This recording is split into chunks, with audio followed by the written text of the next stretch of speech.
बापासाठी लेक झाली देवदूत. आमदार विजय शिवतारे यांना लेकीनं केली किडनी दान. नक्की काय घडलंय पाहूया. बाप लेकीचं नातं अनोखं असतं.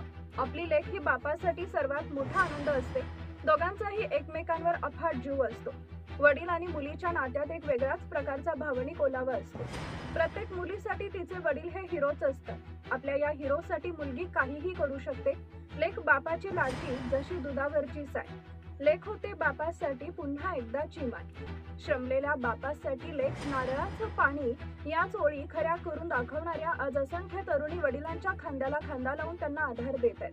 अशीच एक हृदयस्पर्शी घटना पुरंदर मधून समोर आली आहे. पुरंदरचे आमदार विजय शिवतारे यांना मुलींना किडनी देत वडिलांना जीवदान करण्यात महत्त्वपूर्ण भूमिका बजावली आहे.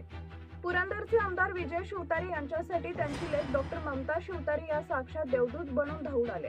मृत्यूशी झुंज देणाऱ्या आपल्या पित्याला नवजीवन देण्यासाठी ममता यांनी स्वतःची किडनी दान केली असून या दातृत्वामुळे महाराष्ट्रातील लेकीच्या चर्चा सध्या सर्वत्र होत आहे.